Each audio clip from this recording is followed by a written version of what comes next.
ইমাম সাহেবরা যখন বলেন তখন ধরে নেওয়া হয় এটা ইফেক্টিভ। কিছু কিছু অ্যামেচার রিসার্চার তারা তাদের কিছু রিসার্চ ফাইন্ডিং আমাদের সোশ্যাল মিডিয়া ছেড়ে দেন। আমার 100 ইয়ার্সের মধ্যে 4টা মসজিদ আছে।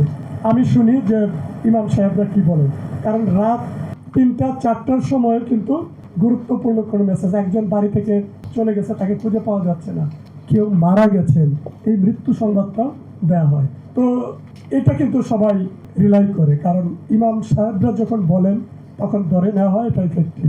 আমি ইফেক্টিভ কেন বলছি, মিডিয়ার কিন্তু একটা দায়িত্ব আছে, সেই দায়িত্বটা হলো effective information dissemination from authentic source. তো সেটা আমরা 2024-এ দেখেছি। কিছু কিছু অ্যামেচার রিসার্চার তারা তাদের কিছু রিসার্চ ফাইন্ডিং আমাদের সোশ্যাল মিডিয়া ছেড়ে দেন।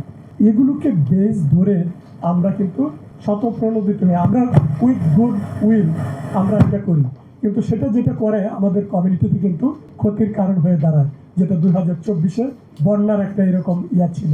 মিস্টার পলাশ নামটা আমি বলেই দিই, তো উনি রিসার্চ করছেন, উনি বন্যারও আর্লি ওয়ার্নিং দিচ্ছেন, ভূমিকম্পেরও দিচ্ছেন, ঘূর্ণিঝড়েরও দিচ্ছেন। যাই হোক, উনি ওনার অ্যাক্টিভিটিটা বেশ ভাইব্রেন্ট।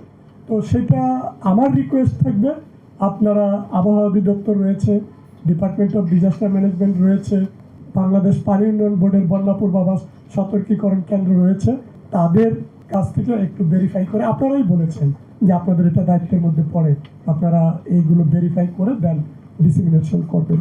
তো সেই জায়গাগুলো আসলে আমার কাছে মনে হয় নিশ্চিত হওয়া প্রয়োজন।